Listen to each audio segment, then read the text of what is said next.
ఈ యుద్ధాన్ని కోలాచెల్ యుద్ధం అని పిలుస్తారు. స్థానిక రాజు యూరోపియన్ శక్తిని ఓడించడం చరిత్రలో ఇదే మొదటిసారి. మార్తాండవర్మ ఒకసారి పోర్చుగీస్ నావికా దళాన్ని మరియు దాని నిధిని స్వాధీనం చేసుకున్నారు. ఈ సంపదను కూడా ఈ ఆలయంలోనే ఉంచారు. దీని తర్వాత 1750లో విష్ణు భక్తుడైన రాజు ఠాగూర్ మార్తాండవర్మ తన ఆస్తి, రాజ్యం మరియు రాజ్యంలోని ప్రతి సంపదను, తాను గెలుచుకున్న ప్రతి వస్తువు వంటి వాటిని తన కులదేవుడైన ప్రభువు పద్మనాభ స్వామికి అంకితం చేస్తానని నిర్ణయించుకున్నారు.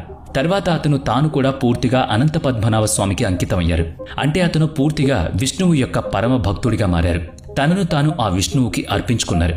తన జీవితాన్ని రాష్ట్ర రక్షకుడిగా, అలాగే పద్మనాభ స్వామి వీరభక్తుడిగా గడిపారు. అతని తర్వాత ట్రావెన్కోర్ రాజవంశం నుంచి వచ్చిన తన వారసులు కూడా తమను తాము పద్మనాభ స్వామి సేవకులుగానే చెప్పుకున్నారు. వాళ్ళు జీవితంలో పొందిన ప్రతిదాన్ని పద్మనాథ్ ఆలయానికి గర్భగుడిలో నిక్షిప్తం చేస్తూనే ఉన్నారు.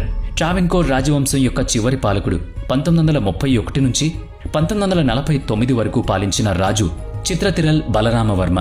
భారతదేశం స్వాతంత్రం పొందిన తర్వాత అతని రాష్ట్రం భారతదేశంలో విలీనం చేయబడింది. కానీ ప్రభుత్వం పద్మనాభస్వామి ఆలయం స్వాధీనం చేసుకుని ట్రావెన్కోర్ రాజకుటుంబంలో ఉండనివ్వలేదు.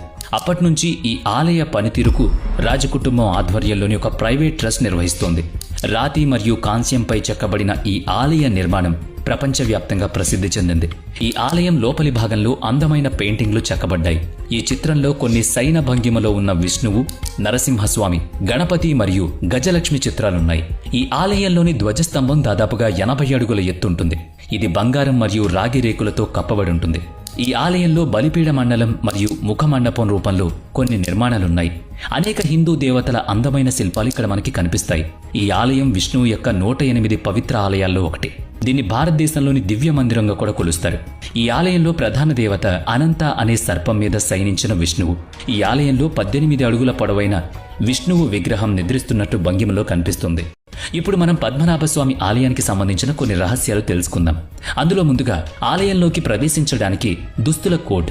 కేరళలోని అత్యంత అద్భుతమైన దేవాలయాల్లో అనంత పద్మనాభస్వామి ఆలయం ఒకటి. ఇక్కడ పర్యాటకులు ఏడాది పొడవునా అధిక సంఖ్యలో వస్తారు. అయితే ఈ ఆలయంలోకి ప్రవేశించడానికి కొన్ని కఠినమైన నియమాలున్నాయి. చీర ధరించిన మహిళలు మరియు ధోతీ కుర్తా ధరించిన పురుషులు మాత్రమే ఈ ఆలయంలోకి ప్రవేశించడానికి అర్హులు. ఈ నియమం చాలా సంవత్సరాలుగా ఈ ఆలయంలో అమల్లో ఉంది. 2016 సంవత్సరం నుంచి ఆలయ నిర్వహణ ప్రకారం మహిళలు సల్వార్ సూట్లో కూడా ప్రవేశించడానికి అనుమతించారు. కానీ ఈ ధోతీ కుర్తా నియమం ఇప్పటికీ పురుషులకు వర్తిస్తుంది. ఈ ఆలయంలోకి ప్రత్యేక దుస్తుల కోడ్ ద్వారా ప్రవేశం అనుమతించడమే కాకుండా హిందువులు కానివారు మరియు భారతీయులు కానివారు ఆలయంలోకి ప్రవేశించడం నిషేధం. ఇక రెండవది, ఇప్పటి వరకు ఈ ఆలయాన్ని స్వాధీనం చేసుకోవడానికి చాలా ప్రయత్నాలు జరిగాయి, కానీ ఎవ్వరూ విజయం సాధించలేదు. 1790లో టిప్పు సుల్తాన్ ఈ ఆలయాన్ని స్వాధీనం చేసుకోవడానికి విశ్వ ప్రయత్నం చేశాడు. కానీ అతను కొచ్చిలోనే ఓడిపోయాడు. టిప్పు కంటే ముందే చాలా మంది ముస్లిం పాలకులు దండెత్తడానికి చూసినా వాళ్ల వల్ల కాలేదు. కానీ ఈ ప్రయత్నాలు ఎప్పుడూ